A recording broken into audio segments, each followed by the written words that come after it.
একটা কথা আমি অনেকদিন ধরে বলতে চাইতেছি, সেটা হচ্ছে মনে করো হঠাৎ করে তুমি দেখতেছো যে একটা বালু পাক খায়া পড়ে গেছে। অনেক সময় দেখবে যে বাতাসটা আসতে এরকম গুলগুল হয়ে ঘুরতেছে, বালু এভাবে ঘুরে আবার পড়ে গেল। জিনিসটা কি বুঝাইতেছে? কারেন্ট চলে গেছে।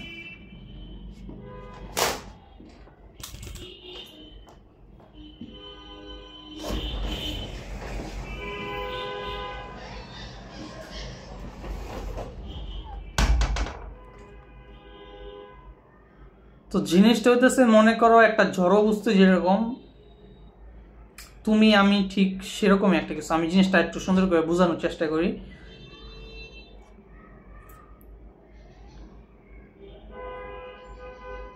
আমরা জন্মানোর পর থেকে আমাদের ভিতরে মেমোরি ফিড হয়ে গেছে।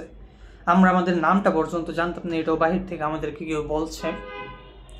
আমরা ইচ্ছা করে নিজেদেরকে শিখাই নাই যে এটা আমি শিখতেছি, এটা শিখতেছি না। সবকিছু আমাদের ভিতরে অটোমেটিক আয়সা পড়ছে। ছোট থেকে আজকে পর্যন্ত আমি যেভাবে থাকছি, আমার পরিবেশ যেরকম ছিল, আমার পরিবার, আত্মীয় স্বজন, বন্ধু বান্ধব যেরকম ছিল, তাদের কারণে আমার মাথায় এক ধরনের মেমোরি সেট হয়ে গেছে।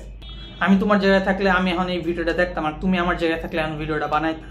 মানে আমাদের মনে হইতে পারে যে আমরা কিছু একটা করতেছি, আসলে আমাদেরকে দ্বারা সবকিছু হইতেছে এবং এটা অটোমেটিক। আমরা মনে করতেছি যে আমরা ইচ্ছা করে এই কাজটা করি না, কিন্তু মজার বিষয় হইতেছে আমাদের ভিতরে যেরকম মেমোরি ফিড হয়ে গেছে, ওইটার কারণে আমাদেরকে দ্বারা কাজ হইতেছে অটোমেটিক।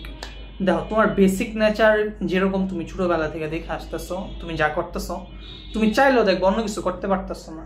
তুমি একটুক্ষণ প্রিটেন্ড করতে পারো যে আমি ভালো, আমি খারাপ, আমি এটা ওইটা, কিন্তু দিন শেষে তুমি যেরকম এতদিনে তোমার ভিতরে সেট হয়েছে তুমি ওইরকমই, তুমি নিজেরা বদলাইতে পারতা না, এবং এটাতে কোনো সমস্যাও নাই।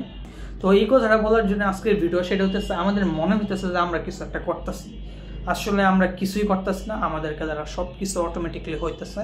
এবং আজকে পার্ট 1 হইলো, আমি এরকম আরও 1, 2, 3টা পার্ট করে এই প্লেলিস্টটা বানাবো, একটা নতুন প্লেলিস্ট শুরু করতেছি। এটা দেখতে থাকো, প্লেলিস্ট যদি ইন্টারেস্ট লাগে তুমি ফিউচারে অনেক কিছু জানতে পারবা। ওকে।